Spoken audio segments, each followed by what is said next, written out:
Hey everyone, welcome back to another episode of the podcast. Appreciate you stopping in for another listen. We've got a fun show for you today. We're going to head out back. We're going to do some cooking on the pellet grill and on the flat top. Joining on this episode, Neal Williams, who is the founder and host of the Flattop King and Pellets and Pits. Neal, how you doing, man?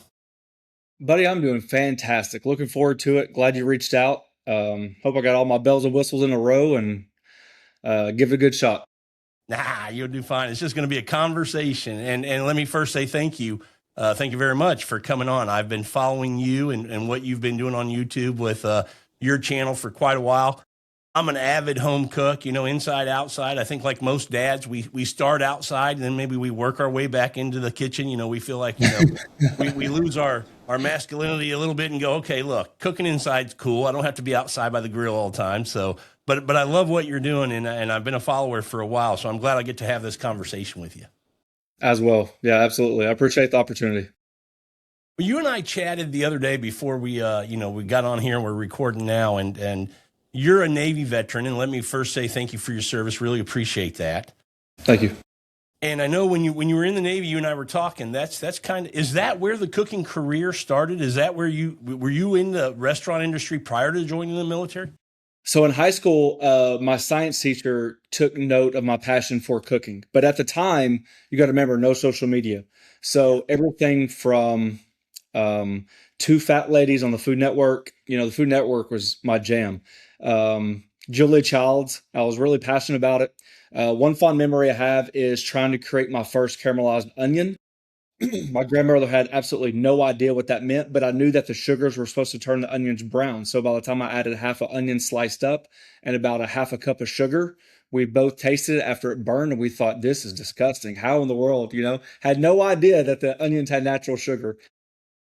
Moving forward, like I said, my science teacher had an interest, so I got a chance to intern at a high-end restaurant in Knoxville.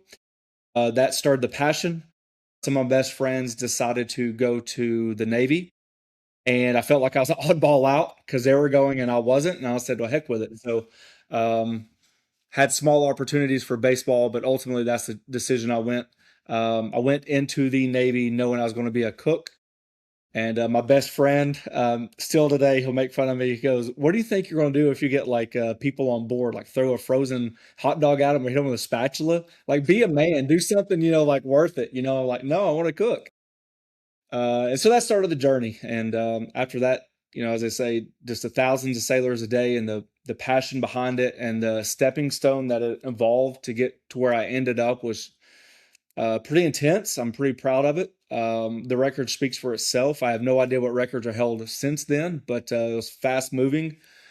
And all this was during 9/11. So very stressful on our end. It was not a peaceful 4 years. It was designed and operated as such. And those who don't know, in the military, I mean, a chow hall, the mess, if you will, you're cooking for a crowd. I mean, there's a lot of folks coming through. So when you learn to cook that way, it's pretty impressive because the prep and having everything ready and being able to serve, a line of service members coming through, that's a skill that you're learning to do. I would probably say in the first 2 weeks, you actually separate good versus bad. You separate the people that can catch on versus the people that are absolutely not going to cut it.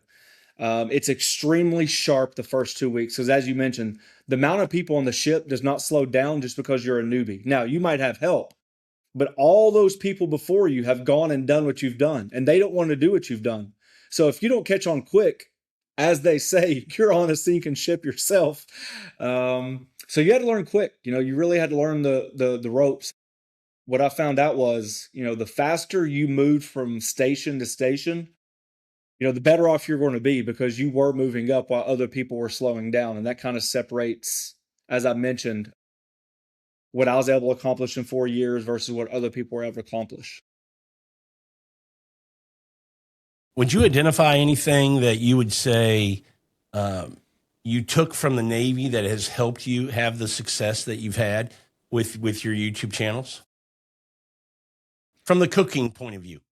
I would, the griddle cooking, I think my comfort zone on a griddle with the type of spatula that I use, I praise this spatula. It's $11 to $14, depends on in and out of stock.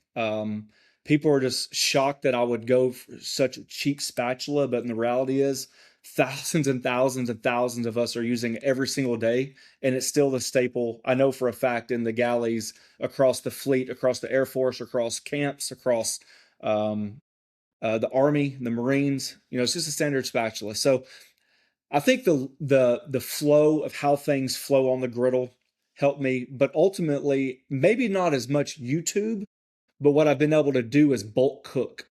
I think that surprises people, the ability to maneuver in and out through prep work while things are cooking and like time management, and ultimately to get things done to get food fed for people. Yeah, absolutely.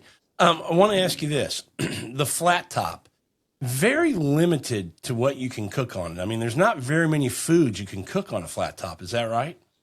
Obviously, I'm being sarcastic, Neal. I would think that's the first thing that people think about. I think the first thing you hear is it's just a big skillet, and they're right. There's no doubt about it. But can a skillet do French toast, bacon, eggs, and hash browns all at once? Can you do that all with one utensil, like one skillet? Probably not. Um, I I definitely think the more people get involved and what pushes us on a daily basis is how creative we can get. And there has to be a stopping point for me, professionally and mentally, and just almost like absurdly. Like I try not to push the boundaries. I think there's some boundaries I'm willing to test, but some of them are just out there. It's just not the right tool for the right job. But there are a lot of recipes still left to go, and I'm looking forward to cooking with them. Yeah, I think you bring up a good point. I think people see it, and I think they think breakfast first, and then they Mm. might think a burger or a Philly cheesesteak, and then they go, "What else can I do with this?" And I mean, there's just so much you can do with it. And I'll bring up one example. I think I saw a recent. I know I saw the video. I think it was recent that you released this. You made some fried cheese on the flat top, some fried mozzarella, and I don't think folks at home who are new to the flat top world would think I'm going to make fried cheese on the flat top, but it came looked like it came out fantastic. Hey, there's no doubt it's probably not the right tool for the job if you had all the tools at your disposal. But if you're at a tailgate, if you're camping, if the griddle is your tool, then why not use it to the best of its ability? Um, yeah, so But I would say, that's a in perfect addition to example. that, sometimes you just want to cook differently. And watching Mhm. what you can do on the channel, things that you can cook on this thing, you're right. It might be easier if you have a little fryer inside just to drop the basket in and do this. But sometimes you go, hold on a second. I want to go out back and have a little fun like Neil did. And I'm gonna, go through this process of the double breading and get my oil on the flat top and fry these things up and see how they come out. And not only that, you have some buddies in the backyard. You're watching a little football. I mean, keeps you out there with the people, and it That's also, exactly right. they may be impressed with what you produce off that thing. Hey, throw a burger down. All of a sudden, you got a marinara sauce. Now you got a mozzarella marinara crunchy burger thing going on. A lot of things can happen. Yeah. Yeah. When you think about the flat top, there, well, one, I think a lot. Well, let me ask you this first. It's been around now for me for a while. I've been cooking on one in the backyard for probably, man, going on 15 years. I think I've had one out back. It's here to stay. I think we can all agree on that, right? It's a cooking tool in the backyard now. It's here to stay. Would you agree with that? I know for a fact it's here to stay for another year. I've got fantastic relationships with the grill companies. I've been fortunate to be in several headquarters and have connections, and that's the universal. I don't think they have no reason to tell me otherwise. I'm not the biggest and the baddest out there, so I feel like if I hear it from them, then you are getting the gospel truth. They see that people are loving their experience on griddles, and that's where they're putting marketing and efforting, science, research and development into that area right now. And I think it's only going to get better. I've always said competition pushes competition. So Absolutely. And from that, Blackstone is all I yeah, heard about. And now you've got Weber with a great one. What's the brand? Traeger, Traeger's got a nice one. There's one with an L. It's like a white colored logo. Loco. Loco. That's what it is. They look like they have a nice piece of equipment there. There's a lot of these popping up. Yeah. Then you got all the stainless steel models. You got the built-in models. You got Pit Boss out there. You got Camp Chef. They're basically the power horses when it comes to that group of griddles. And of course, Blackstone keeps every single year innovating, innovating, and innovating um, to massive amounts. That's our audience. So if they don't, they're going to be left behind, and they're just out in front constantly. Well, and you brought up something you said earlier. You talked about like tailgating and stuff, and I thought that was a great point because not only are they making these backyard griddles, but they're making these travel griddles too. I know Blackstone has one, and a couple other brands that are these kind of fold down, compact, maybe Mm. 20, 24 inches, and these are things you can take to a football game or on a camping trip for a weekend or whatever it is. But another great idea. Speaking of that, so you throw some burgers down, some hot dogs down, well, you can throw a thinner pot down. It can be a thick pot, but let's just say a traditionally thinner pot. Open a can of chili. Now all of a sudden you can put that on the griddle as well. Now you're warming up chili. Cut a burner off. You have a burner on low. You're not using a lot of propane, so it can stay warm. You can move food on and off as people come and go. There's a lot of versatility to it. I'm telling you. I mean, it's so much better than having an open flame when it comes to tailgates or parties and stuff like that. And I think people are really catching on. That's one thing that I don't do a lot of that I need to do more. And you can answer this question that I'm going to ask when I make this statement is cook with pots on the surface of the flat top. One, I'm always afraid. I have this habit, on my stove because I'm a gas guy, of shaking and tossing a pot. And I go over to a friend's house to cook, and they've got this induction oven, and they're like, "Oh, stop! You can't do that on this." I'm like, "Oh shit, just have it, sorry." So I always think I'm going to scratch up or do some damage to my flat top if I put a cast iron or something on it. I'm guessing you're going to tell me no, you don't have to worry about that, or do you? Do you have to be Well, cautious? I don't worry about it. I mean, you got to remember it's cast iron versus cast iron. You're two heavy metals. It's not a glass top or something like that. There are some caveats to it, although that goes back to like pushing the boundaries. Yeah. You got to remember you have a thick plate to heat up, and then that thick plate has to heat up your thick plate, whether it be a pot, skillet, pan, whatever. Boiling water is a disaster. It just takes forever because it's not the right utensil for the job. Um, I've been openly adamant about advocating for people not to do this. They continually to do it, and that's completely up to them. But I do not believe in deep frying on a griddle with a thin aluminum pot or like the disposable pans. Oh, Uh, they do that? yeah, it's you're one. In my opinion, you're just one puncture away, right? You throw like like a half gallon of hot oil, 350 plus degrees, into a thin aluminum unit. You pick it up wrong, and you can imagine the weight will kind of twist. Or you take tongs in there, you accidentally puncture. Most grease traps, maybe 2 cups max when it comes to grease capacity. Then all of a sudden, if you don't have an experienced person, you got somebody panicking or somebody that's a newbie, then all of a sudden all that hot grease is, leaking out on the griddle. It gets warmed up by the griddle. It finds its way to the grease trap. The grease trap overflows. You maybe pick up the aluminum pan in a rush. I just want to say caution to the wind. I would love for everybody just to hear my statement, only because I just want people to have a fantastic experience. And I just hate for the fact that I know that it could happen to somebody. Yeah, I've never heard a friend of mine mention that. That's interesting that you say that, and you've seen it more than a few times. People do that or Yeah, mention it's it. pretty common. Yeah, it's pretty common. I would Yeah. think stainless steel, or I have a lot of cast iron stuff that I use. But And going back to cooking with cast iron, yeah, with cast iron rolls over cast iron, as long as you keep your maintenance and your seasoning up to date, you can be aggressive if you want to, right? It's all about how you can control your griddle afterwards. okay, In theory, you could strip down your griddle after every cook. Nobody's ever going to recommend it. But as long as you follow your protocol and do what you want to do, then you can. So no, I don't think a cast iron. I use pots and pans, especially stainless steel, more than what probably the audience sees. okay, very cool. Well, here's a when we talk about flat tops, and if somebody's listening to this going, man, I think I want to get one. I haven't pulled the trigger. It's really sounding kind of cool to be able to cook on these things. But I've talked to a buddy of mine, or I've heard stories of you're going to buy it and you're going to hit winter and you're not going to use it. And you're going to come back in the spring and you're going to have a big rust bucket that you got to deal with. Can you talk to people about when they buy a flat top, just kind of that initial process of if you season it and do it right the first time, you should be good to go from there on out for the most part. Uh, I, I would know. The more I get into it, the more I get involved. I think they're right. If you leave it alone, you're asking for problems. And I can equate most griddles and most grills to a vehicle. Somehow or one or the other, it's a vehicle. Okay. And so let me just have a little leeway right here. If you left your car from November to March and didn't start it or didn't use it, you'd probably have a dead battery. Okay. So let's say you're in horrible weather, but you get a good 50 to 60 degree day. Not everything stays extremely cold all the time. You'd probably want to get out, start your car, run a little bit, bring it back, and you're good. Kind of the same thing with a griddle.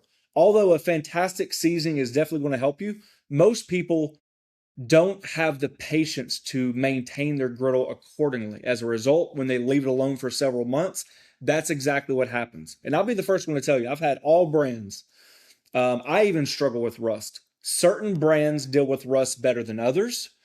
So I'd like to think my method is traditional. It's not like I'm coming up with some kind of crazy idea out there. I do stand behind it, but I think it's like one of those things. When you put up your griddle, a lot of people think that when you put a cover on, that it protects the moisture from getting on your griddle. And I agree. But what about all that snow and rain and moisture that gets trapped underneath and evaporates underneath your lid? So when you have a dry cover on, all that moisture evaporates and gets sucked up underneath. My recommendation, I know people have second homes, travel trailers, and just not the ability to put their hands on their griddle. So obviously this would not work for them. For a large majority of people that put their griddles up, when you have a good day, use it. You don't even have to cook on it. Open the lid, remove the cover, turn it on, get it up to temperature, put a fresh coat of seasoning down, shut it down, and you're good to go. Whether you use it that day or not, for food, that's up to you. But on a good day, it's just about maintenance. It's almost like just taking your car out and driving around the block, making sure the battery stays charged, your tires are inflated, and you're good to go. I think that's a very good point. I live here in Houston where we don't get this super cold weather. I would tell you right now, it's cooking season. It's backyard cooking season here in Houston. Yeah. Today it's like 68, and I'm going, that's perfect. 60s and low 70s, and it's like this is perfect. But you bring up a good point. I think I just happen to use mine enough through the winter months that I don't see that. We get a lot of rain in the summer, but I think I'm proving your point. I use it enough that I don't get that rust. Yeah. Would you recommend to people in a upper northeast or somewhere, if they have a basement or a garage, that they can bring it in off the patio or out of the backyard? That helps. Absolutely. Yeah. Anything you can do extra is always going to help. Perfect. The biggest thing is just keep your eye out. What's the worst thing that's going to happen? You're walk down your basement or your, let's say, garage, open the garage door up, and then 6 weeks from now you open up and it's good to go. Close it down, roll it back in there, check it another 3 weeks. If you start noticing a pattern happening, now's the time to deal with it versus waiting to spring when the whole process is, spread, the rust is everywhere, and you're like, man, I don't even want to deal with it. Like we always say, small problems are easy to deal with. It's the big problems that. Yeah. Yeah. What I would say is if somebody is listening now and hasn't used theirs in a while and they're fearful to pull that cover off and look at it, there's hope. You made a video, I think it's been probably over a year and a half ago, where I think you bought whether it was at a garage sale or somewhere, you bought an old rusty flat top and you videoed and went through the process of, if you have one like this, here's how you bring it back to life. So I'll link that in the bio of this and let people, click on that and watch that. And obviously your channel in general, but specifically that video, because I think a lot of people deal with that. How do I get rid of rust that comes on? Yeah. And there's a difference of level, just like an experienced griddler, there's people out there that have power tools and people that don't. So my very first video was with a grill brick, because in the Navy, they didn't let us have a sand grinder or a sander going down on our griddle tops. We'd have been kicked out of the military, like, what are you doing? We had old school grill bricks. And so that's an option too, because not everybody out there has $100 sander or even knows how to use it properly. So there are multiple tools that you can get the job done with it as well. Yeah. What are some of your favorite? Well, let's talk about this. We talked about what people know that it kind of comes right to mind that you can cook on a flat top. We talked a little bit about the fried cheese episode you did. Just talk about the versatility of this cooking tool. Not just what makes sense for it to cook on, because you've mentioned a couple times you may have a better tool to do it, but sometimes it's just fun to be able to do it out back on the flat top. How would you describe the versatility, and what would be some examples of things that you cook on this that some people might go, wow, I would have never thought you make that on a flat top? I wouldn't. The first thing that comes to mind is if you typically think of a size of skillet, sometimes you have a little hard time getting your spatula in and having enough space to flip. Delicacy. I know it sounds crazy, but when you talk about like Dover sole, flounder, a lot of the flaky fish like that, when you have that much space on a griddle, you're able to get a nice sear to one side, get your spatula underneath with plenty of space, and flip it without the fear of it falling apart. So I think that's one unique versatility of it, is just, sometimes you just got to think it's not as complicated as it is, but there's a lot of goods about it when you think about it completely different. And I would think actually when you have a good griddle, the ability to alternate temperatures.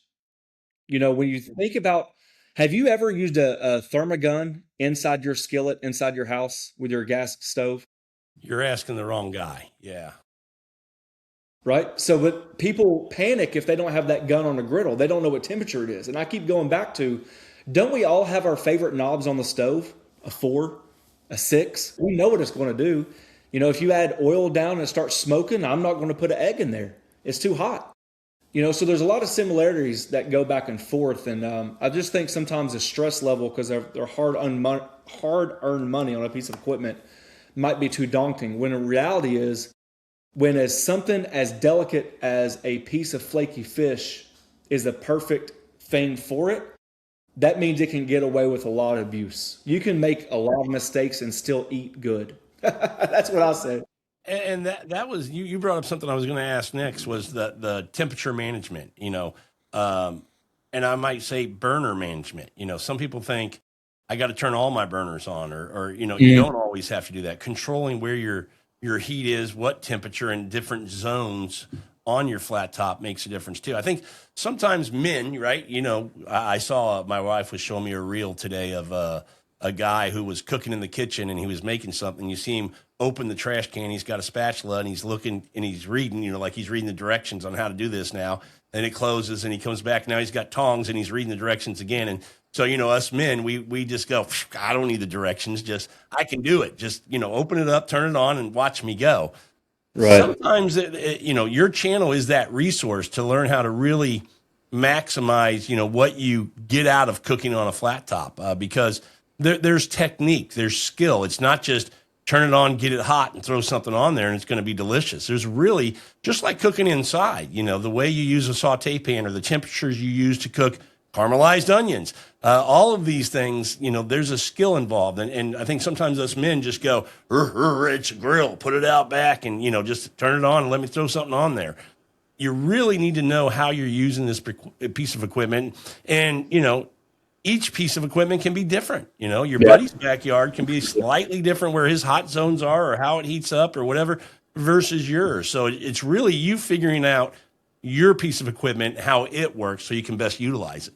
You agree? Yeah, just think about a piece of clothes, right? If let's say you have X brand, right? That X brand has 2 different sweatshirts. You try XL on and it's skin tight. You try the other same brand on, it's different features, different blend. You try XL on, it fits perfect.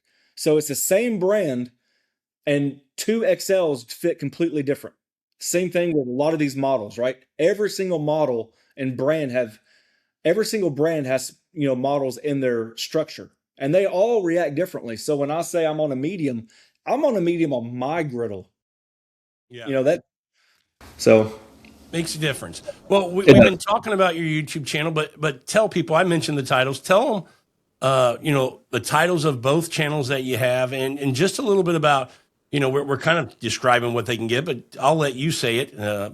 What are they going to get when they come to your channel? What are they going to learn? What are they going to experience? The creativity, all these kind of things. I'm not trying to lead you. There I go. The Flattop King is obviously my bread and butter. That's the one that's been around the longest. And then for my love for barbecue, never stopped. we started another channel called Pellets and Pits, and that is your pellet smokers, your stick burners, um, Santa Maria style Weber kettles, you name it. And authenticity. That's the first thing I say. Me and my wife, we never sugarcoat anything. There's plenty of mess ups on my channels. Even my most recent, I wouldn't say my most recent, but we had one on Tasso. I got lucky, but I still messed up. And I actually didn't tar my pink salt. So when my pink salt came out, if anybody knows about pink salt, you have to be very careful, right? I did the research. I did everything that I knew I had to do. I just missed one step and didn't catch it in the video. But I got called out for it. So I made a comment like, hey, I agree. I messed up. Luckily enough, I got lucky and it worked out. When recipes don't go right, Is pink salt, is that Himalayan salt? Is that what I'm no, this is curing salt. This is how you make curing salt? Okay, for yeah. meats and stuff. Yeah, okay. Yeah, that's when you're brining or getting it ready. Yeah. Yep. And there's plenty of recipes out there that me and my wife have made, and she's the one that does the camera work. And we've looked at each other, and she's had her opinion. I've had my opinion. I don't sway her opinion at all, contrary to popular belief. And there's been times where like, no, this ain't it. Like this, I don't do a lot of. I bet 1 out of 100 recipes I'll even try before we film. I just don't have enough time to try a recipe and then try it again.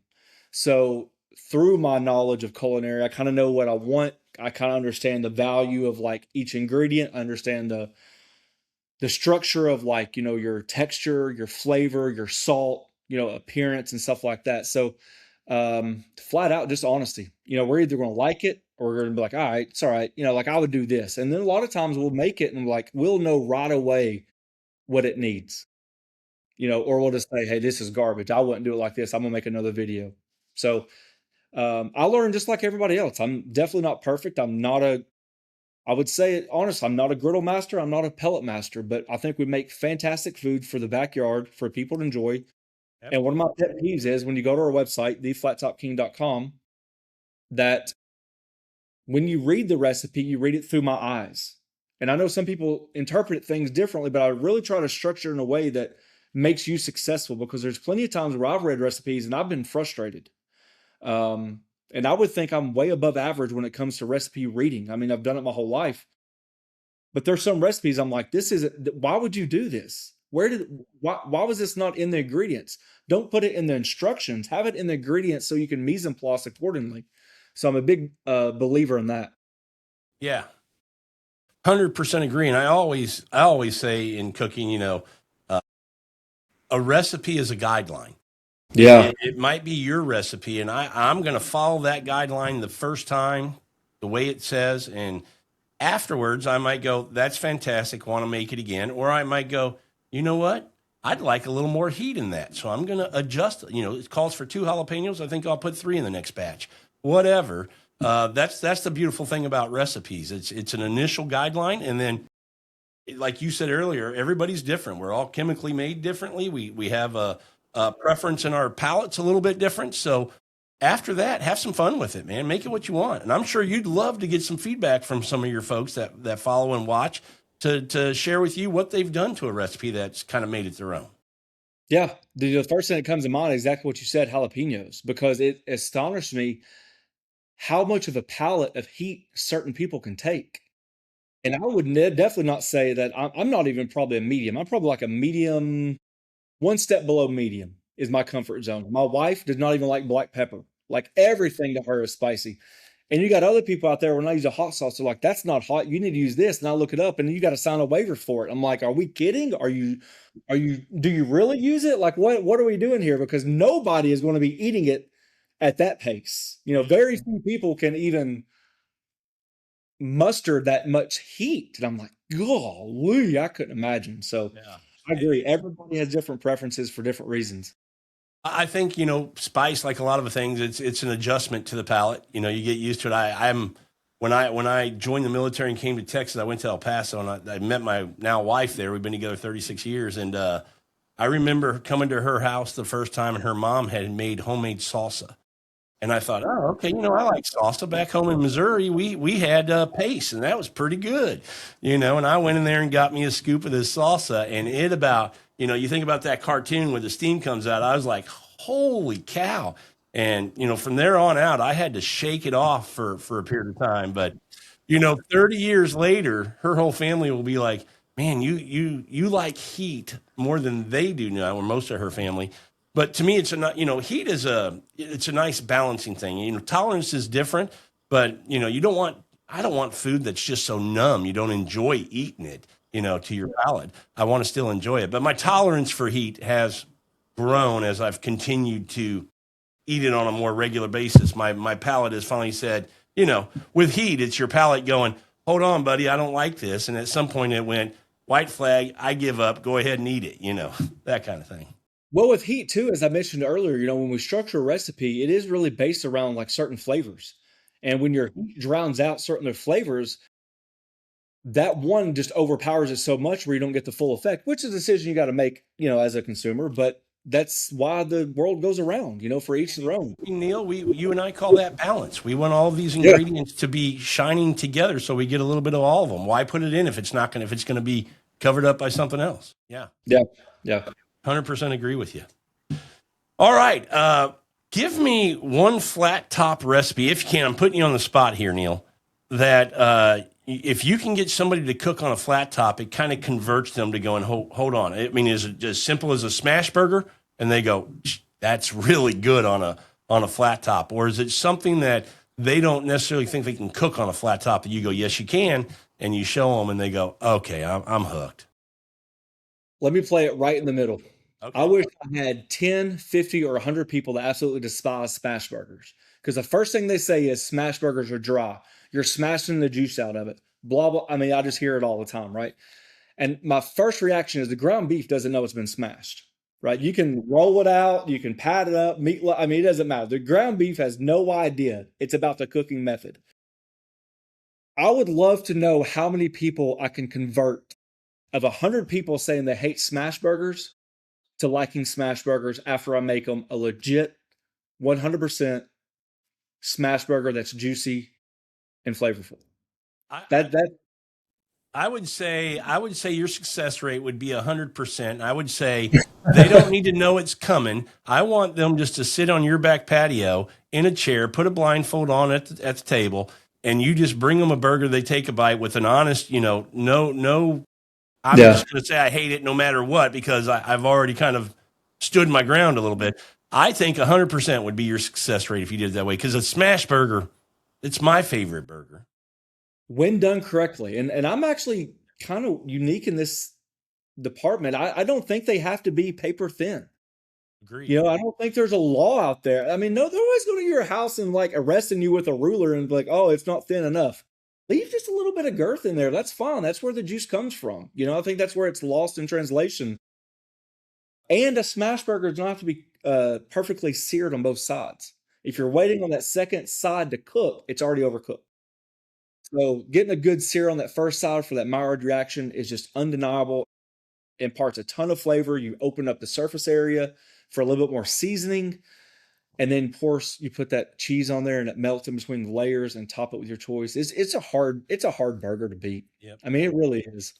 Yeah, I always say flip it, cheese it, stack it, and let's go. Yeah. It's not that. It doesn't take a lot. It's one of the reasons I love doing smash burgers too on the flat top is, I understand your doubles, for the most part, but you can still cook a bunch of burgers pretty quick when you're doing smash burgers, because to your point, they cook pretty quick. Yeah. They can get away from you too. I try to tell people, especially when they're cooking for a crowd, typically about 3 burgers down, which equals 6 patties. Because by the time you smash it down, by the time you get your balls on and you smash those and you're holding for 10 seconds, then and you get them seasoned, you got to rock and roll. There is no. So the more you put on the griddle, the longer those front stay there, just obliterating. And I think that's the difference. Manage what you can control effectively. And for me, even as the speed I am, because it just takes time, is 3 burgers, 6 patties. Yeah, I agree with that. Then once they're off, though, you're going 6 more, 3 more burgers. And to me, it cooks a lot faster than a thick burger where you got to put 10 of them on a grill and try to get them cooked through and all that. Anyway, I'm just a bigger fan of that. I want to ask you 2 things about a smash burger. Do you have a favorite, or a couple favorites for cheese. A lot of people say, "Hey, look, classic smash. You got to go Kraft." I'm a big fan of Munster on my smash burgers. I think it's good flavor, good melting cheese. But do you have a couple favorites? I would say the upgraded American cheese. I don't like the American cheese in little plastic singles. I'd much rather get like a boar's head or something like that, like a premium kind of style American cheese. And Gouda. I like Gouda or pepper jack or something like that. But typically Gouda and American cheese for me is kind of If you go Gouda, do you go smoked or non-smoked? both. Doesn't matter. All right, cool. And then I always say, sandwiches and burgers and things like that, the vessel. I think, a lot of times people don't put into consideration how important the bread or what they're choosing is to hold up to what you're building. Do you have a favorite bun? Are you a brioche guy? Are you a potato roll guy? What do you like for a smash burger? I hope your audience hears this because this has been one of my sounding alarms. I get so many comments because I like brioche. I don't think all brioche is the same. I think some companies out there make better brioche than others. Would agree. That being said, believe it or not, the Knoxville market does not have potato rolls. Now, each company has there, but there's a famous one out there called Martin's. So I get bombarded and blasted that I don't know what I'm talking about because I've never had Martin's. I'm like, I try to respond, but I don't think they understand. Not every zone in the United States has everything available to everybody. And we don't have Martin's. So have I had it? Yes. If I had it more often, I'd probably use it more often. But I kind of like, so I'll tell you what it is. I don't like my burger sauce sweet. So I like to use dill relish, a little bit of vinegar, a little horseradish, some Worcestershire sauce. But I think the sweetness of the brioche offsets that. We talk about how all those things impact each other. Yep. I don't think I would put a sweet relish with a brioche bun. I think that would make it too sweet. So that kind of could be a caveat right there. Okay. But I think, there's sometimes I just like it. I really, depends on what I'm doing. I could put two pieces of two pieces of cheese on a bun and go. But my probably bare minimum is pickle and mustard, like a crystal burger. That's probably the absolute bare minimum. I know you've done cheesesteaks. Have you ever done a chopped cheese on a flat top? Oh yeah. Love a chopped cheese. We've done breakfast style. We've done, Okay. you name it. Yeah. Breakfast burritos has to be one of your well, it doesn't have to be, but I'm going to ask. Is it one of your favorite things to do? I love doing the big tortillas, making breakfast burritos on a Saturday morning for a group of people coming over and sharing a good cup of coffee or something. No, I think they're versatile. The good thing about those is you could put anything in there you want to. Everything from hash browns to over easy eggs to scrambled eggs to chorizo to sausage bacon, all the vegetables, you name it, right? Yeah. No, I like it all. Okay. Like just depends on how What you're in the mood for. Your mood strikes you. You're ready I for made a food. biscuit and gravy burrito one morning, and that was phenomenal. Biscuits and gravy to go. Are you kidding me? Made homemade buttermilk biscuits, homemade sausage gravy, broke up the biscuit, warmed the tortilla up, made some scrambled eggs, throw some hash browns in there, added some hot sauce, a little cheese, wrap that sucker up. Now that's your breakfast burrito. See, so I need to go check that out. Okay. I'm a huge biscuits and gravy guy. Yeah, there absolutely. you go. And Yeah. by the way, I have seen you several times. Well, I know I've seen you, I think, use the canned biscuits in the dome to cook those in. Have Okay, you yeah. ever homemade biscuits on the flat top as well? I'm assuming you have. No, not homemade. We've tried them before, and I don't know if the video ever went public. It might have went to members. Sometimes when the recipes don't work, we just send them to the members channel so they can see the mess ups. I think I've tried it. I really think it's the heat. On a canned biscuit, you don't have to cook them as hot. I think it might be 350 you can Yeah. get away with. But when you're using like a leavening, like homemade buttermilk biscuits with the butter, you really need that top end at 400 degrees with circulating air. I've tried it, and they don't really rise. I think it's that steam effect. Even though you dome it and all that stuff, it's just that right there is a perfect example of what we're talking about earlier, like pushing the boundaries of what could be. Yeah. Well, let's jump over and talk for a couple minutes about. Well, let me back up and ask you, how many in your comments and all your videos, how many experts are out there trying to tell you the right way to do it? I gotta imagine there's several going, you're doing it wrong. Yeah. Yeah, you can't use the word traditional or like that anymore. You can't use the word like authentic. You can't use the word anything. I mean, you just have to like, hey, this is my version and go for it because you will get crucified. And what's funny is I wish people would argue with people more often, except me, but besides me jumping in the conversation, because literally you could have the same comment that says, that's exactly how my nana used to make it. And then the person underneath it will absolutely crucify you, say that you're not even human, you're not even from this part of the world. What are you doing? You know, and you got both people, one person saying that's exactly how they make it. The other person says that's sacrilege. And I'm just like, I'm just in the middle, just laughing, you know, like, sorry, you know, that's how we made it. I'm having a little fun there, but I just know that you can't make everybody happy, and there's always, everybody has opinions, and some people want to share them. So that's just Nature of social media. yep, yep. All right, let's jump over to barbecue and Yeah. pellets and pits. And I think I told you when we visited a little bit. I've barbecued. I've done. I used to have a pit on a trailer and used to do some competition stuff, and I love the stick smokers. And I've had a stick smoker out back for 15 years, and it wasn't until this year. And I've watched you a lot, and I'm trying to remember a couple other channels with the pellet grills, and I kept going, I don't know if I want that. I don't know if I want that. My wife, her birthday's in August, and she's like, I want a brisket. And I'm like, I'm not cooking a brisket in August in Houston. It's like 142 outside. And Yeah. she for her birthday, she bought me a pellet grill. I thought that was very nice of her. No excuses. No. So she got I did a trial run the week before her birthday so I could kind of get some understanding of how to cook on it and what the draft was and all this stuff. But man, I'm hooked. I am absolutely hooked on a pellet grill. Yeah. And One at a time. uh One at a time. yeah. Convertible over, baby. I tell my friends without shame, it's the backyard crock pot. That's what I actually named mine on the app. Uh, But there's nothing wrong with that. I love cooking on a crock pot inside. So why can't I cook on one that makes me Oh, delicious, smoked food? I got you. Yeah. I So mean, I think that's the big, like you said, I think there are the weekend warriors that just absolutely love stick burners that will stay true no matter what. They cut your feet out every single time that says it's an easy bake oven. It is. yeah, We've never denied that.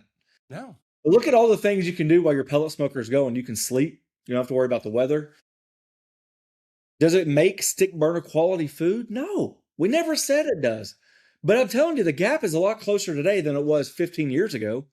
Technology is changing. The way they make pellets are changing.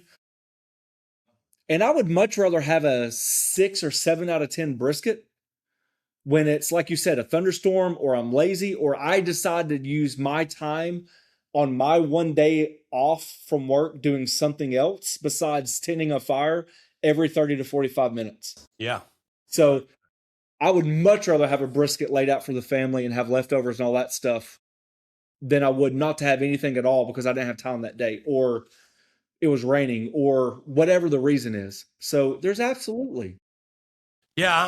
I'm hooked, and we're in the season of when I would typically fire up the stick burner, but she's resting easy. She's not being used because that pellet grill, man, I'm telling you, I'm hooked. I will tell you the smoke flavor on my first couple cooks, to your point, didn't quite get as intense the smoke flavor. Got a nice smoke ring, but I ended up getting this tube that I put pellets in, and I'm using it as a bit of a crutch. I'll tell you, that makes a difference. And just to put some pellets in, light it, put it off to the side, let that smoke kind of, it penetrates and helps a whole bunch. I really like that method.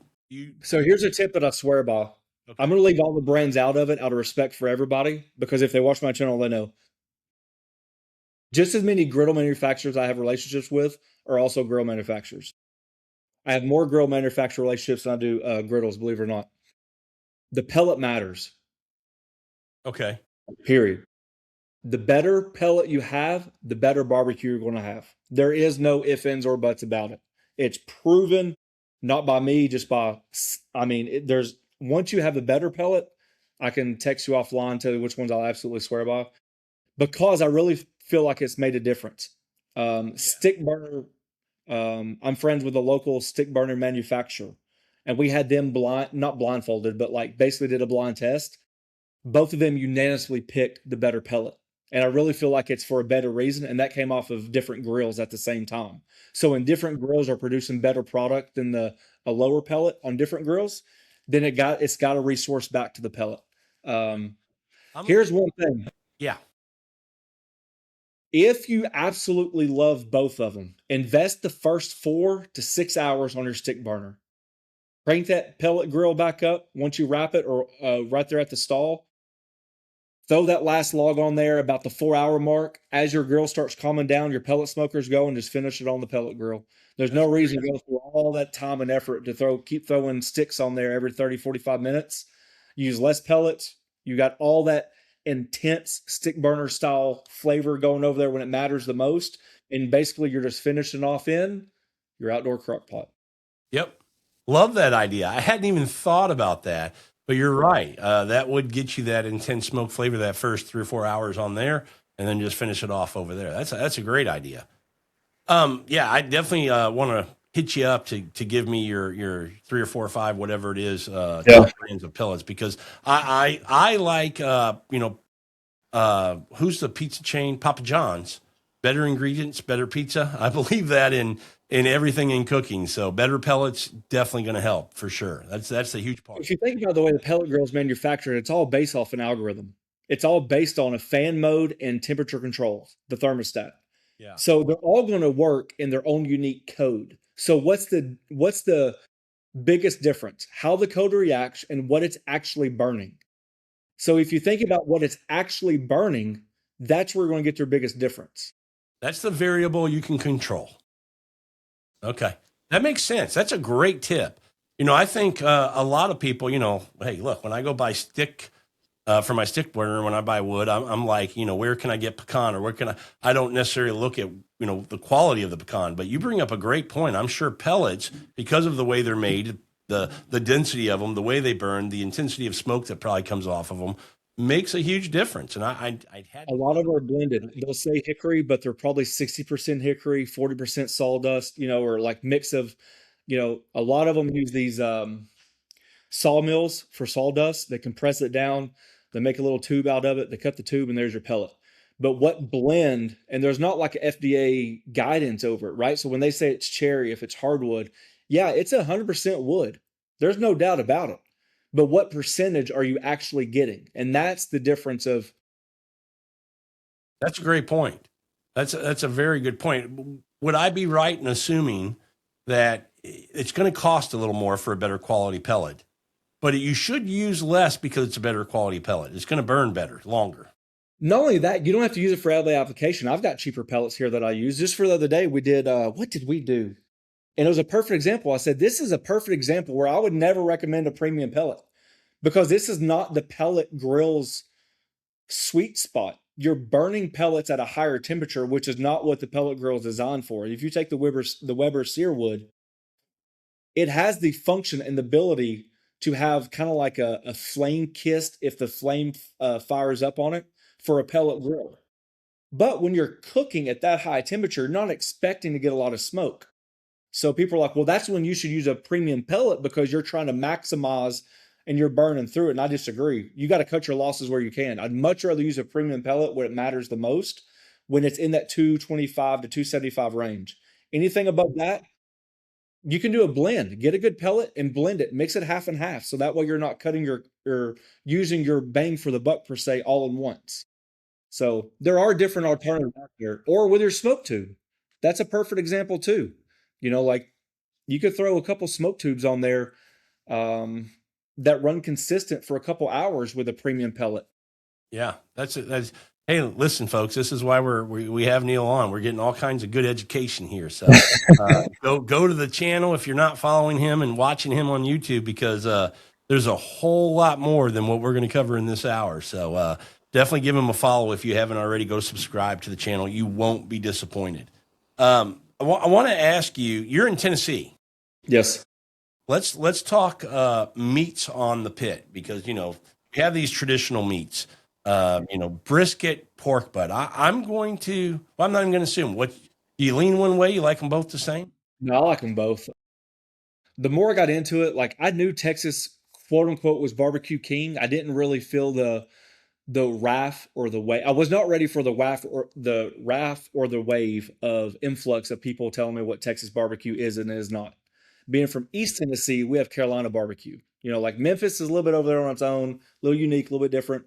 We tend to say the Carolina side, a little bit more stickiness, a little bit more vinegar, a little bit more sweetness style.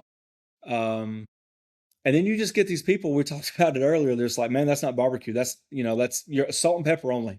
No matter what it is, it's salt and pepper only, or it's this, or it's that, or it's, and I'll, that's probably the one thing I can go back and say I wasn't ready for that amount of criticism. So once the wave hit and I can understand where they're coming from and I can relate and I can produce different barbecues, it's not just one barbecue. There's Kansas City, there's Memphis, we can go on and on. I think it's just the three little words together, Yeah. barbecue. My thing right now, 2 years ago, it wasn't like this because it wasn't astronomically expensive, but chuck roast. Who'd ever think chuck roast on a grill? Smoked chuck roast, if done right, phenomenal. I do not think it's called poor man brisket. People can talk about all they want to. No, it's not. I don't agree with that at all. I think other things out there are similar brisket more, but a good smoked and braised chuck roast is phenomenal. Okay. I mean, it just really is. So I enjoy it all. I enjoy sometimes the sweetness, and I enjoy sometimes I wouldn't say it's not bland, but the pureness of just salt, coarse black pepper, and smoke. Yeah, I've never done that. The years I've done it, I just can't make myself. I've heard a lot of people in Texas, on a brisket, it's just salt and pepper. That's all they want. A lot of them, not all of them, but a lot of them. I've never done that. But to your point about pricing, uh, man, has it gotten out of control. I It's a remember. bad time to get a new pellet grill. Say again. I said it's a bad time to get a pellet grill because I feel bad for the people that are just learning. Oh man, I can tell you, I'm old enough that I was cooking barbecue back in the early 2000s. I'd get brisket 69, 79 cents a pound. Yeah. Now, if you can get it on sale for 2.99 a pound, you're pretty happy. It's Yeah. crazy. When pellets and pits started heating up, it was about 3.29 a pound, 3.99 for prom. Now it's 3.99 for choice and 4.99 for prom. And I wouldn't be surprised to see it jump up to 5.29 or 5.99 for prom before it's all over. Yeah, it's just crazy. But I say the same thing about crawfish too. Down here we're in the Bayou City, so we like crawfish. I remember when you'd get that for 79 cents a pound for a 35-pound sack. Now it's $4 a pound. I mean, everything has just got crazy. Yeah. Yeah. Um. Okay. Craziest thing. Well, maybe not crazy to you. Craziest thing. So, what would be something you've cooked on the pellet grill that people go, that's crazy, and it came out good? I mean, do you have a couple things that you went, I tried it, and you know what? It worked. It was actually really good. I wouldn't say nothing really comes to mind. I think people are surprised about the desserts you can put on the pellet grill. We talk about it being an easy bake oven and all that stuff because you can crank up it's hard to get a stick burner consistent at 350 or 375. You got to really open your vents and you really got to stoke that fire quite often. Like it's hard to maintain that temperature. But I would probably say that what surprises people the most are how good like a cobbler could come off or like a smoked chocolate pecan pie or anything like that. Because we just go back to you're not using the pellet grill for what it's worth, right? 225 to 275 is kind of like the sweet spot for to really get that smoke flavor. You bump that temperature up to 350 or 375, the pellet's not working the way it's designed to. It's not smoking, it's burning, it's on fire, and your fan is igniting it. But you just get that little kiss of smoke. And sometimes that's all you need is go from from a 6 to an 8, or something like that. Something just to really, wow, that does have some smoke flavor to it. We're not saying it's the smokiest thing in the world, but it's got a smoky note to it. Yeah, and that's enough. Just that subtle hint of something. Mhm. I'm a big wine guy, and I'm into coffees and things like that. So, those kind of those nuanced kind of flavors that you just kind of pick up. That to me, a lot of times can be something that makes you go, "Ooh, hold on a second! Wow, that puts it into a different category." That kiss of Yeah. something, like you said. Yeah, I've always enjoyed like meatloafs on a pellet grill. I'm sure you've done a lot of meatloafs. And have you ever done? I watched a guy the other day, and I'd never thought about this. He bought bologna at his deli at the grocery store, a big chunk, made like burnt ends bologna on a grill, on a pellet grill. Have you done that? We haven't done burnt ends. We've done bologna. We've smoked bologna. Did chubs. Did like a smoked bologna club sandwich where you chub it, you smoke it, get some bacon, all that stuff. It goes back to the like really, in my opinion, the true definition of a burn in. Okay. You know, like I I think that's like the idea of like what we are mentioning earlier, like kind of like pushes the boundaries and the ideas of what something can be called. It's good to me. You know what it reminds me of? One of those cocktail meatballs that somebody leaves in their crock pot a little bit too long, Oh, and the sauce renders down and it gets real sticky. You know, like the meatball gets a little hard. yeah. I kind of feel like that. You know, the sauce has to tack up. You know, and like it's extremely hard to overcook, but you almost have to overcook it. You know, in a way, just to be relative. I mean, because if not, then you have a loose sauce and just basically warm bologna. Okay. So people do the same thing with hot dogs. I'm like, at that point, it's almost like Smokies. You know, those little smoky sausages. Yes. Yep. Yep. Yeah. 100%. So, I, Have you ever done bread? not no. I haven't either. I just kind of jumped in my head right now and I went, I wonder if you could do bread in there when you talk about keeping the oven at 350 or You something. absolutely can. I made homemade hoagie buns to go on that cheesesteak that we made recently, chicken Phillies and or chicken cheesesteaks, and I made homemade hoagie buns, and we're testing out a recipe, and that'd been a perfect example to put on a pellet smoker. You know, you can do hamburger buns, you know, and that just that little. I'll tell you what, not to go all the way back, but you're using both channels. A little tip for tat. Do you ever do smoked tallow? I have, yes. Take just a little bit of tallow and put it on your flat top grill and toast your bun with it. Don't do it a lot. And toast your bun in the smoked tallow. And we're talking about how a little bit can go a long ways. The amount of impact it has on a burger is phenomenal. Yeah. And then you take that tallow and then you cut heads of garlic in there and render it out and then strain it. And now you've got a smoked garlic beef tallow. Yeah, that sounds Good delicious. When you problem to make have. tallow, do you go to your butcher and ask for fat? How do you, are you The just most put it in recent the time, freezer? yeah, the most recent time I did because somebody actually commented on one of my channels and I caught it and said, "Have you ever thought about adding garlic to your tallow when you do it?" I'm like, "No," but now that you said it, I physically cannot get it out of my head. Yeah. Like that, talking about a curse, like I wanted to do it that day. Yeah. No, but typically I'll save my trimmings throughout my multiple cooks, and then when I have enough, I'll do it.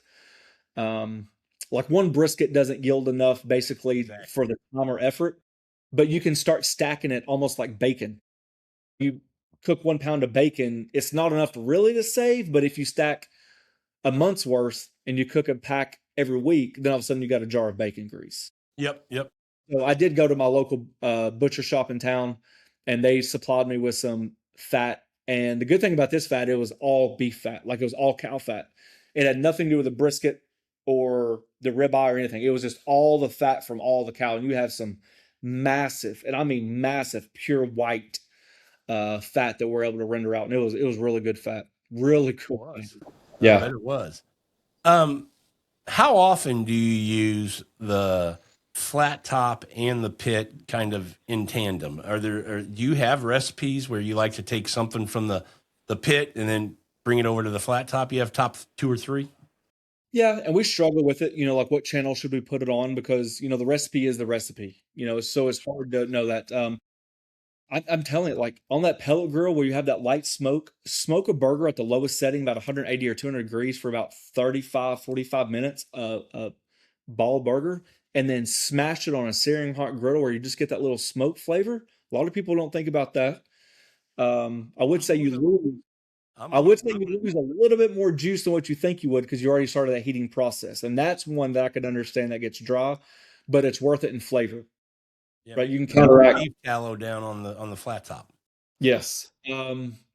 Like a chuck roast, we do birria, and I know it sounds goes against all what people know where you should not sear then smoke. But we've done it and had fantastic results. A lot of times you want to smoke then sear. They say if you sear it, it doesn't absorb the smoke as much. I'm like, I'm not trying to smoke it for 15 hours. I Yeah. just want to kiss the smoke.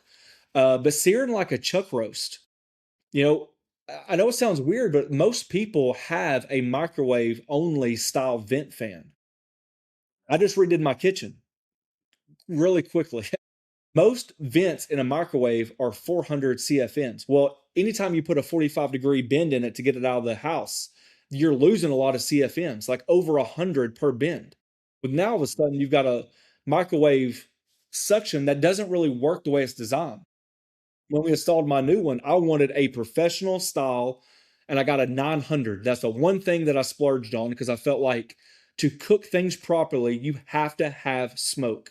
That doesn't mean you burned it, but a proper sear is going to result in my thingamajiggers going off.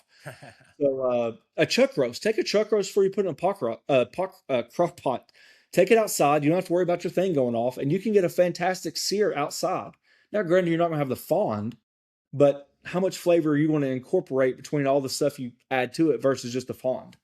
So things like that. I think that's a great tip. I mean, I'm learning, man. I'm picking up some tips here. So Leftover smoked prime rib, shave thin, and then all of a sudden you can make a cheesesteak out of smoked prime rib. Probably one of the best cheesesteaks we've ever made because you're using that smoked prime rib.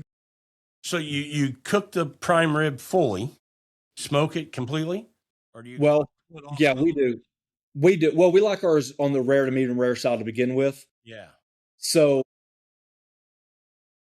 if you want it medium or medium well, it's probably going to turn out to be like roast beef in a yeah, in a in a sense. But if you could pull it off that early, immediately refrigerate it, and then we know just like with cheese, if you refrigerate it, that smoke actually penetrates a little bit more overnight, and then yep, it's cool. And then once it's cool, you slice it because it stays better when it's cold, and you're able to put it on a flat top. And it doesn't take as long to cook, but that flavor, you still render that fat out. I mean, it is. You put a horseradish little spread on there. You got your peppers or onions, whatever you want to add, maybe a little cherry peppers. yeah, Put some provolone or something like that on there. Oh, and if even then you could throw some au jus down and dump it, yeah. dunk it, two words combined, and you could almost have yourself. I mean, it's sinful. So yeah, there's crosses over all the time. Yeah, I've got to get a little more creative. That's probably one of my weaknesses. I'm not creative enough, so I need to continue to watch people like you. Uh, well, let's finish up. I've kept you for a while. I appreciate your time, Neal. But let's finish up with talking about your seasonings, and obviously we've touched a little bit about your recipes and you know the website where they can go to get this. But you have some great seasonings. You have some blends that I'm going. Okay, that's pretty interesting. I kind of want to try that flavor profile. So tell everybody what you have going on with the seasonings and just the website recipe and anything else that you're promoting on the website. You know, I don't know if you have like a group that members. You mentioned that a couple times. Is that through the channel, the YouTube members channel? But talk about all Yeah. that. Yeah, so proudly, they're almost like my kids. We have 5 seasonings. We started off with Smash That and Shake That. Smash That is your all-purpose beef and burger seasoning. It's got a little smoke notes in there, a little grill flavor. Because when you use it on a griddle, you don't have the opportunity to have the open flame or that smoke flavor, and that's what I miss about burgers, especially smash burgers, is you're almost sacrificing one or the other. So why not incorporate some of that grill flavor to a burger, a little beef note and stuff like that? Shake That's kind of like my pride and baby joy. It's the idea of what we always use every single day in the kitchen. It seems like what's your 4 pillars to cooking: salt, pepper, garlic, and butter. And that's the big 4 pieces that go in there: the butter flavor, garlic, salt, black pepper. Of course, a couple things here and there, but that's really it at its core. Then we came out with Q That. It was really intense. It took us 9 months. Like I mentioned earlier, I do not call myself a barbecue guru. I just love to cook barbecue. It's my passion. It's before griddle cooking even started. I grew up on a Weber kettle, and outdoor cooking in itself is where it all started. So I was very nervous. It was very intense. Um, I didn't want to bring a seasoning to market and people laugh at me. You know, I have feelings too. You know, I didn't want to bring a dud. Um, and ultimately, I think we hit a home run by the feedback that we've got from the people that use it, from the people that reorder it, from the people that are begging for bigger packages. It's something that we're going to have to look into because the feedback has been so phenomenal. So for that, like I said, it's having your own. It's watching your kids score a winning basket. It's watching your kid grow up and make straight A's and get rewarded in front of the whole gym. As a parent, you just want your kids to be successful. And that's what we found with the seasonings. Not the fact that I don't have kids, not the fact I don't want them to be successful, but that's the mentality that I go into it with. You put a lot of effort,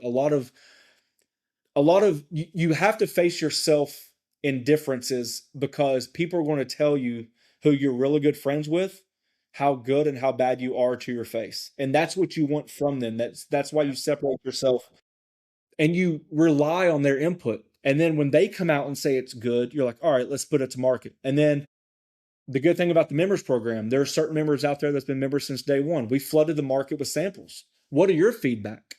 What do you see? And then all of a sudden you get that, and all of a sudden you get the positivity. And then you send it out to the market for good. That's a lot of investment. It's a lot of money to put up for labels, for the recipe, for the blending, for the packing, for the shipping. And if it didn't hit, you're out that money, because you're not going to sell it. You're just going to sit on it.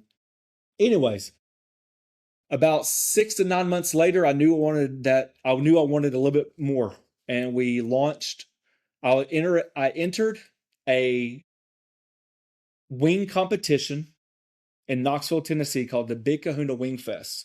There's 5 divisions, and I went down to my blender and I blended a fajita style Mexican seasoning, because I wanted to make a jalapeno buttermilk dressing to dip it in. That was my winner mentality. Well, while we're down there, we developed the seasoning.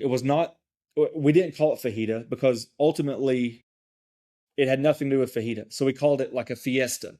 So it's kind of like a cross between a taco. It's just got those traditional notes in there, right? Your chili powders, your peppers, stuff like that in there.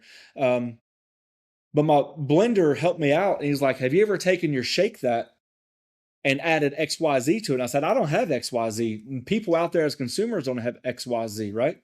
So then all of a sudden we start not panicking. We really start like digging deep. We deconstructed the shake that, which has been so popular. We added dehydrated jalapeno and buttermilk powder along with other ingredients. Mixed it up, add some jalapeno juice, some mayonnaise, some sour cream, and kind of made it a quick dressing. And it was so good that the employees were going to their refrigerator to get their lunchbox with crudités in it to dip in the dressing, because it was that good. And that's when I knew. So the Fiesta blends are Mexican blend, and then we have Spice That, which is our jalapeno buttermilk style spicy one. And I'll be the first one to tell you, it's not going to knock your socks off, because I can't eat it when it knocks my socks off. But for the website, we got the recipes. Both channels offer recipes, especially for the beginners. One thing I'd like to mention, way back when in our conversation, you asked me, what can they expect when you come to your channel? I think on both channels, not only is it honesty, it's just trying to teach you, because I feel like there are so many different avenues you can go, right? So I just try to teach you as much as possible in each episode for you to be successful, so you can have fantastic food. On the website, it's everything from, we have our custom-made burger presses, bacon presses, aprons, hats, shirts, you name it, the seasonings, a lot like that. Mention the social media. Yes, we have a members only on the YouTube side. They see stuff that nobody else sees. And then we have a Facebook griddle group, which really where we're involved, where we can communicate back and forth at a faster pace because we see it. So a lot of people can send a picture of the griddle to get diagnosed. I understand that there's people out there that they might not agree with. I can't help that. It's a big group.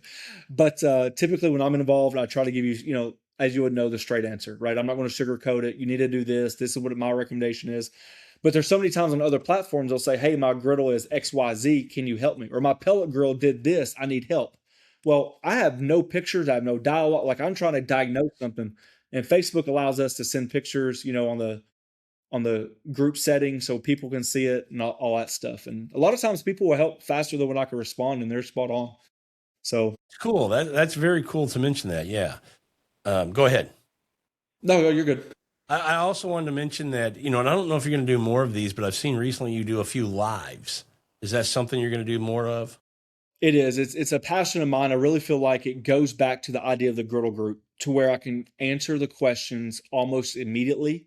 Plus, I think it allows the audience to get to know me as who I am, right? I think a lot of times they see the stage version, and believe it or not, that was never my mentality when it came to social media. Like, I am just a guy just like you are, right? I have my kids, I have my wife, I go out to dinner, I get recognized, I shake as many hands as possible. I'm just a normal guy that just happens to love to cook We put it on a video, and people responded negatively or positively. It didn't matter. We just kept going.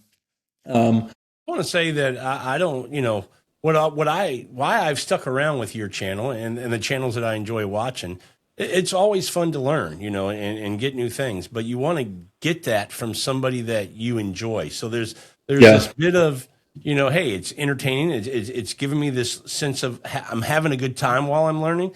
But I think the bigger point would be is I really feel like you're authentic. And when you watch people who are speaking from the heart and you can see the passion and the love and they really are doing this from a place of good, I think that matters a bunch. And I want to give you credit for that because I think you're very authentic in your channel. So I would expect if I went and hung out and cooked with you, what I see on the channel, what you and I would do in the backyard. I think you're just there. Have a brown beverage. But other than that, then yeah, I mean, jokes aside, and just fantastic food, and yeah, that's what it's about. Like you said earlier, it's about getting friends and family over on the back porch. You never would have thought about the mozzarella sticks, but it gets you outside, and yeah, that's where it's at.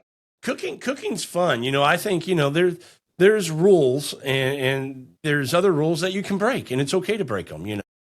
Not using a traditional method or tool to cook this. So what? Go to the store, have a little fun, man.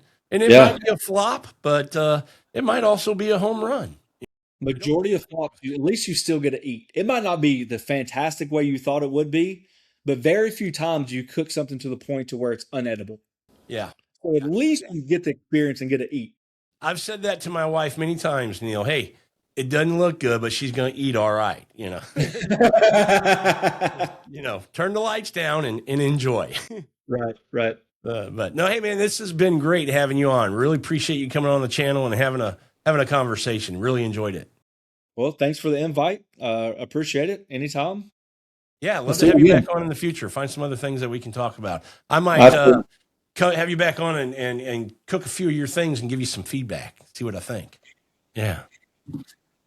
Hey, everyone. Thanks for listening to this episode of Bottles and Bites Without Borders. And until our next episode, keep exploring the world, one bottle and one bite at a time. Thanks, everyone.